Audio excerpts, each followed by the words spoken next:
Hello, good morning student. Subject automobile transmission mechanism. આ સબ્જેક્ટની અંદર આપણે last time unit 2 clutch start કર્યું હતું. In this chapter already we are discussing few questions like functions of clutch, what is the main component of clutch, what is the location of clutch, how to work the clutch, and last time we are discussing about the types of clutch.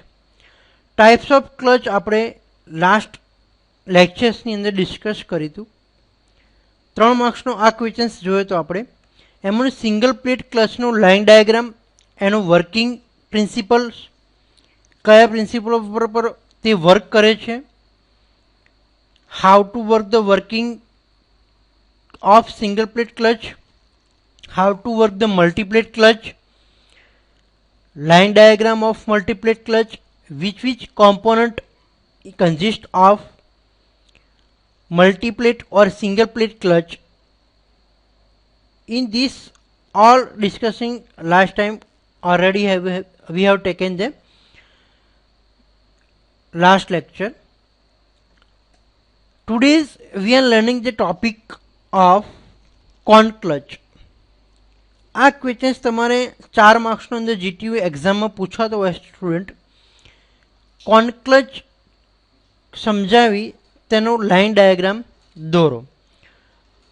કોનક્લચ how to engage and disengage, engage કઈ રીતના થાય છે, ડિસએંગેજ કઈ રીતના થાય છે એ પહેલાં સમજીએ. તો જ્યારે when the clutch is engage the friction surface of the male cone are in contact with the female cone due to the force of spring. આની અંદર એની કન્સ્ટ્રક્શન સમજી લઈએ. સૌથી પહેલાં તો એક ડ્રાઇવિંગ શાફ્ટ હોય છે. ડ્રાઇવિંગ શાફ્ટ ઉપર આઉટર કોન એટલે કે ફિમેલ કોન અને ડ્રીવન શાફ્ટ ઉપર મેલ કોન એટલે કે ઇનર કોન ફિટ કરેલ હોય છે. મેલ કોન સ્લાઇડ થતો હોય છે એક્ચ્યુએટિંગ સ્પ્રિંગ દ્વારા, જે આપણે લાસ્ટ ટાઈમ જોયું હતું એનું working. How to contact the inner core or outer core. તો જ્યારે પણ પેડલ આપણે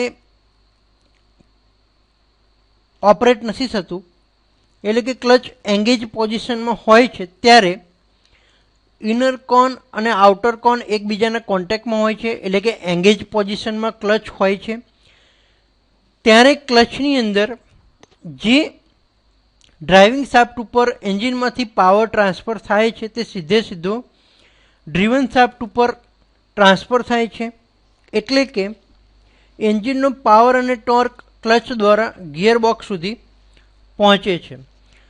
but whenever the push the pedal of clutch, ક્લચનું પેડલ જ્યારે દબાવીએ to disengage the position of outer cone or inner cone, ત્યારે ઇનર કોન અને outer કોન ડિસએંગેજ થાય છે એટલે કે ફ્રિક્શન સપાટી તૂટે છે. તેથી to reduce the speed of outer cone and inner cone, outer cone અને ઇનર કોન એટલે કે ડ્રાઇવિંગ શાફ્ટ અને ડ્રીવન શાફ્ટની સ્પીડ ઘટી જાય છે એટલે કે ક્લચ ડિસએંગેજ પોઝિશન આવી જાય છે.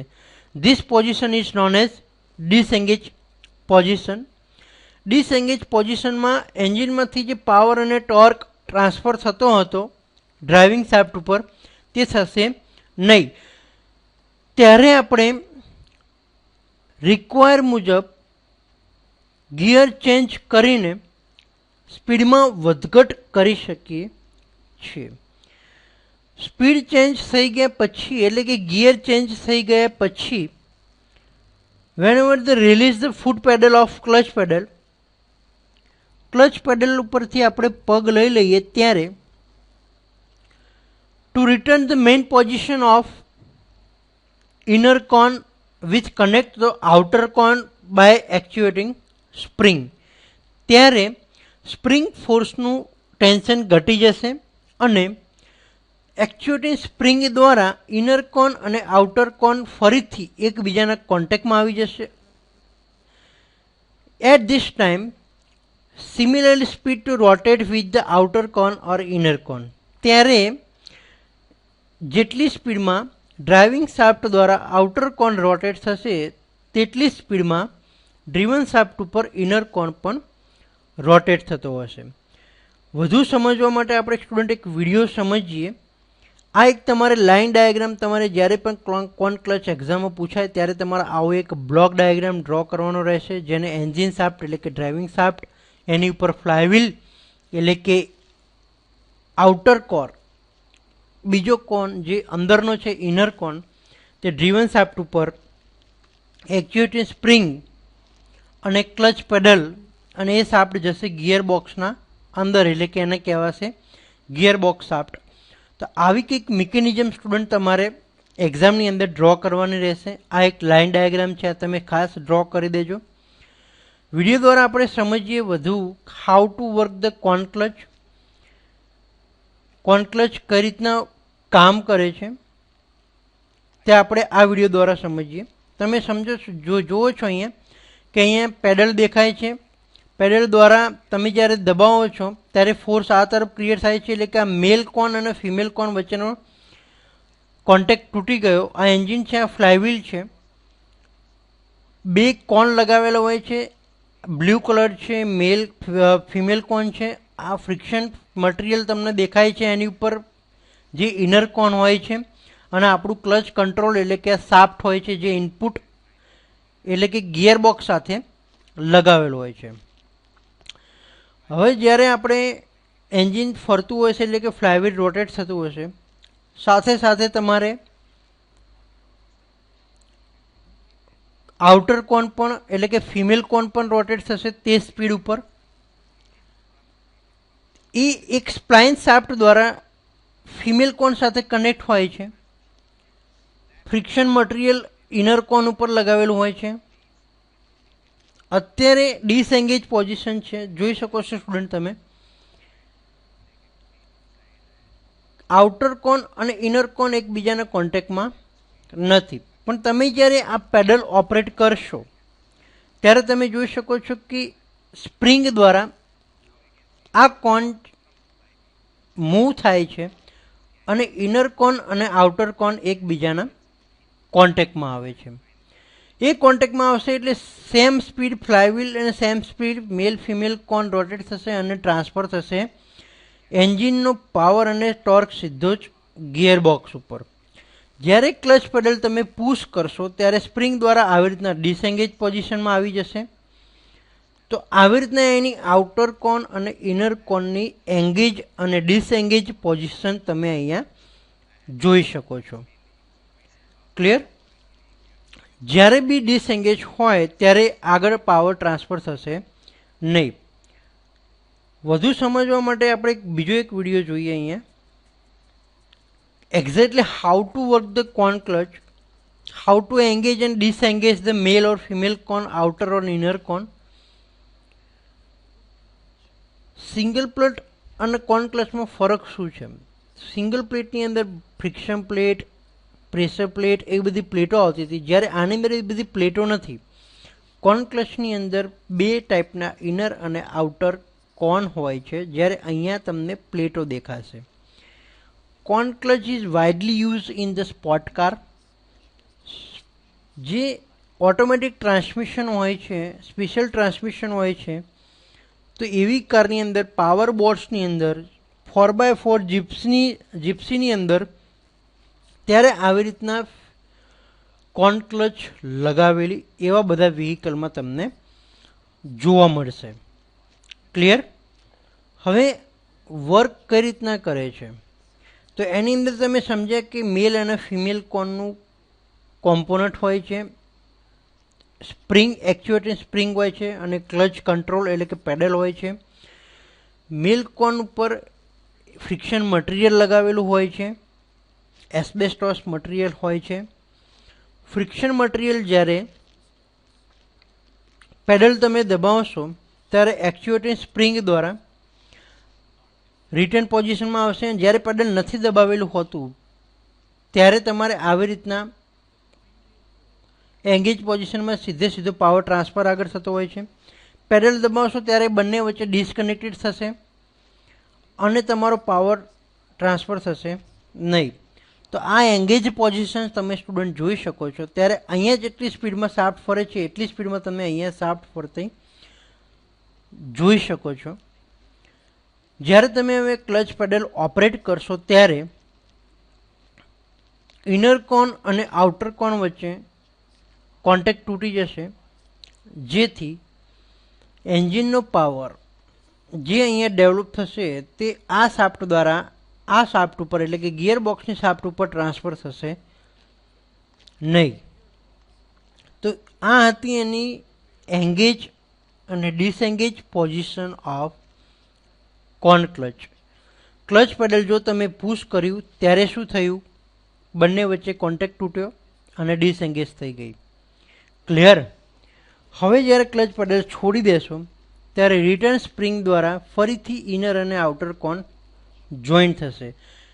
ટૂંકની અંદર કહીએ તો જ્યારે જોઈન્ટ થાય ત્યારે પાવર ટ્રાન્સફર થાય અને ડિસજોઈન્ટ થાય ત્યારે પાવર ટ્રાન્સફર થતો નથી. તો આ એની મેઇન બે પોઝિશન છે, એંગેજ અને ડિસએંગેજ પોઝિશન. એંગેજ પોઝિશનમાં when the clutch pedal is not pressed, કોને કહેવાય એંગેજ પોઝિશન? ક્લચ પેડલ દબાવ્યું ના હોય તેને. ત્યારે બંને કોન ફ્રિક્શન સરફેસમાં હોય છે અને પાવર ટ્રાન્સફર થાય છે એન્જિન ટુ ગિયર બોક્સ ઉપર. વેન ધ ક્લચ ઇઝ ડિસએંગેજ, ડિસએંગેજ ક્યારે હોય છે? તો કે van the clutch pedal is pressed, જ્યારે ક્લચ પેડલ દબાવીએ છીએ ત્યારે ઇનર કોન અને આઉટર કોન સ્લાઇડ થાય છે અને power does not transmit from the engine, એન્જિનમાંથી આગળ પાવર ટ્રાન્સફર થતો નથી. ક્લિયર? તો આ હતી પોઝિશન એંગેજ અને disengage of cone clutch. Then after આપણે જોઈએ એક ડિફરન્ટ પૂછાતો હોય છે સ્ટુડન્ટ સિંગલ પ્લેટ અને મલ્ટીપ્લેટ ક્લચ વચ્ચેનો. ઇઝી એકદમ ડિફરન્ટ છે સ્ટુડન્ટ. સિંગલ પ્લેટ ક્લચમાં જોઈએ તો single plate consist of one plate, એક જ પ્લેટ હોય છે તેથી એને સિંગલ પ્લેટ કહેવામાં આવે છે. જ્યારે multiplate કન્ઝિસ્ટ of number of plate, multiplate ક્લચની અંદર એક કરતાં વધારે પ્લેટો એટલે કે ફ્રિક્શન પ્લેટ એક કરતાં વધારે લગાવેલો હોય છે તેથી તેને મલ્ટીપ્લેટ કહેવામાં આવે છે. સેકન્ડ ડિફરન્સ જોઈએ તો the pressure plate is bolted to the flywheel through the clutch spring. આની અંદર ક્લચ સ્પ્રિંગ ફ્લાયવ્હીલ સાથે કઈ રીતના લગાવેલું હોય છે? તો કે બોલ્ટ દ્વારા. જ્યારે મલ્ટીપ્લેટ ક્લચની અંદર જોઈએ તો કે this plate are alternately fitted engine, crankshaft and gearbox. આની અંદર દરેક જે પ્લેટ હોય છે તે અલ્ટરનેટલી એન્જિન, ક્રેન્કશાફ્ટ અને ગિયરબોક્સ ઉપર ફિટ કરેલું હોય છે. થર્ડ ટોપિક એની અંદર જોઈએ તો the clutch free two operate. આની અંદર એકદમ ફ્રીલી ઇઝીલી ઓપરેટ થાય છે. મલ્ટીપ્લેટ ક્લચની અંદર જોઈએ તો it's required some pressure applied on the clutch pedal. આની અંદર એક હાઇડ્રોલિક પ્રેશરનું રિક્વાયર્ડ રહેતી હોય છે સ્ટુડન્ટ. ફોર્થ ટોપિક ડિસ્કસ કરીએ તો in this heat generation is very less. Single plate ક્લચમાં કોમ્પોનન્ટ ઓછા હોય છે તેથી હીટ ઓછી ક્રિએટ થાય છે. Does not require cooling system. આની અંદર કોઈ કુલિંગ સિસ્ટમની જરૂર પડતી નથી. જ્યારે મલ્ટીપ્લેટ ક્લચની વાત કરીએ તો due to the number of friction surface heat generation is the high. એની અંદર એક કરતાં વધારે પ્લેટ હોય તેથી હીટ વધારે જનરેટ થાય છે. So it's required to cooling medium. તેથી તેની અંદર કુલિંગ મીડિયમની જરૂર પડતી હોય છે. In single plate clutch coefficient of friction is high. એની અંદર કોએફિશિયન્ટ ફ્રિક્શન તેનો વધુ રહેતો હોય છે. In this coefficient of friction is less. જ્યારે મલ્ટીપ્લેટ ક્લચની અંદર કોએફિશિયન્ટ ફ્રિક્શન ઓછો હોય છે. Single plate clutch is dry type single plate clutch છે. જ્યારે multiplate clutch are wet type. આ એક વેટ ટાઈપ ક્લચ છે. Single plate is used for truck, buses and cars. જ્યારે મલ્ટીપ્લેટ ક્લચ છે motorcycle, racing cars, heavy commercial વ્હીકલની અંદર use થાય છે. તો આ 7 મેઇન ટોપિક છે તમારા. એના સિવાય પણ બીજા એક ટોપિક હું તમને વધારાના કહી શકું, એકદમ ઇઝી છે જે તમને યાદ પણ રહેશે. જેમ કે સિંગલ પ્લેટની લાઇનરની લાઈફ ઓછી હોય છે જ્યારે મલ્ટીપ્લેટ ક્લચની લાઇનરની લાઈફ વધુ હોય છે.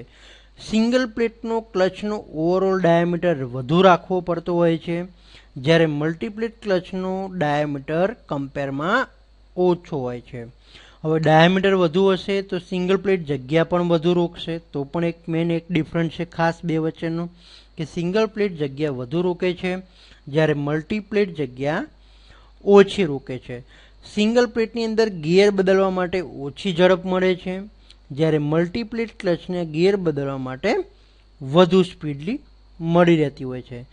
સિંગલ પ્લેટની અંદર એક કરતાં વધારે કોમ્પોનન્ટ હોતા નથી, એકદમ ઇઝી કન્સ્ટ્રક્શન છે. તેને એ પણ આપણે ડિફરન્ટ ખાસ બે વચ્ચે ડિફરન્ટ કરી શકીએ કે સિંગલ પ્લેટની કન્સ્ટ્રક્શન કેવું છે, ઇઝી છે, જ્યારે મલ્ટીપ્લેટનું કન્સ્ટ્રક્શન કેવું છે, કોમ્પ્લિકેટેડ છે. હવે કન્સ્ટ્રક્શન ઇઝી હશે તો મેન્ટેનન્સ પણ ઓછું આવશે, તો સિંગલ પ્લેટ ક્લચનું મેન્ટેનન્સ ઓછું આવે છે, જ્યારે મલ્ટીપ્લેટ ક્લચનું મેન્ટેનન્સ વધુ આવે છે. અને એનું રિપેરિંગ વર્ક પણ સિંગલ પ્લેટમાં પાર્ટ્સ ઓછા છે, તો ઓછા પાર્ટ્સનું આપણે ઇઝીલી એસેમ્બલ અને ડિસએસેમ્બલ કરીને રિપેરિંગ વર્ક તેનું ઇઝીલી આપણે કરી શકીએ છીએ, જ્યારે આની અંદર મેન્ટેનન્સ એટલે કે વર્ક કરવું થોડું ટફ પડી જાય છે. આટલા મેઇન ખાસ પોઈન્ટ તમારે સ્ટુડન્ટ યાદ રાખવાના છે. આ ડિફરન્ટ આપણે જોયો 4 માર્ક્સનો. બીજું આપણે ડિસ્કસ કર્યું કોન્ક્લચ. તો આ બે ક્વેશ્ચન્સ આપણે સ્ટુડન્ટ આજે ડિસ્કસ કર્યા. આની અંદર ખાસ યાદ રાખજો કોન્ક્લચ તમારે 4 માર્ક્સનો પૂછાય છે, ડિફરન્ટ ઘણીવાર 7 માર્ક્સનો એક્ઝામની અંદર પૂછાય છે. પોઈન્ટ આના કરતાં બી ઇઝી બીજા મેં તમને 5 પોઈન્ટ કીધા છે, તે પણ તમે આ તફાવતની અંદર લખી શકો છો સ્ટુડન્ટ. ક્લિયર? તો આજે આપણે ટોટલ બે ક્વેશ્ચન્સ આપણા જે ટાઈપ્સ ઓફ ક્લચની અંદર જે ફ્રિક્શન ક્લચમાં પોઝિટિવ ક્લચ અને ફ્રિક્શન ક્લચ જે મેઇન ટાઈપ્સ હતા, એમાં ફ્રિક્શન ક્લચની અંદર જે ડિસ્ક ક્લચ હતું એટલે કે સિંગલ પ્લેટ ક્લચ જોઈ આપણે, બીજા ડિસ્ક ક્લચની અંદર મલ્ટીપ્લેટ ક્લચ જોઈ, તેનો વર્કિંગ પ્રિન્સિપલ, તેનો લાઇન ડાયાગ્રામ, તેનું કન્સ્ટ્રક્શન અને તેનું વર્કિંગ કરતો એક તમને એક પણ વિડીયો મેં તમને લાઈવ બતાવ્યો. મલ્ટીપ્લેટ ક્લચ પણ આપણે સેમ એવી રીતના સમજ્યા. ધેન આફ્ટર આપણે ત્રીજી ક્લચ આપણે જે જોઈ તે હતી આપણી કોન્ક્લચ. એના સિવાય પણ બીજી આપણે એક ક્લચ જોઈ ગયા જેને ડાયાફ્રામ ક્લચ કહીશું. તેની અંદર કોઈ પ્લેટ નથી પણ એની અંદર એક ડાયાફ્રામ સ્પ્રિંગ લગાવેલી હતી, તેથી તેને ડાયાફ્રામ સ્પ્રિંગ કહેવામાં આવે છે. તો અત્યાર સુધી આપણે ટોટલ 4 ટાઈપની ક્લચ સ્ટડી કરી ચૂક્યા છીએ. તો સ્ટુડન્ટ આ 4 ટાઈપની ક્લચનો ખાસ એનો બ્લોક ડાયાગ્રામ, એનું વર્કિંગ પ્રિન્સિપલ, એનું કન્સ્ટ્રક્શન અને સિંગલ પ્લેટ અને મલ્ટીપ્લેટ ક્લચ વચ્ચેનો તફાવત, તો આટલું તમને ક્લિયર હોવું જોઈએ. નેક્સ્ટ આપણે જોઈશું હવે ઇલેક્ટ્રોમેગ્નેટિક ક્લચ અને ક્લચ પેડલ મિકેનિઝમ કેવી હોય છે, ક્લચ ઓપરેટ કઈ રીતના થાય છે, એક્ઝેક્ટલી પેડલ કઈ રીતના ઓપરેટ થાય છે, એની એક્ચ્યુએટિંગ મિકેનિઝમ કેવી હોય છે, તે આપણે નેક્સ્ટ લેક્ચરની અંદર જોઈશું. જય સ્વામિનારાયણ.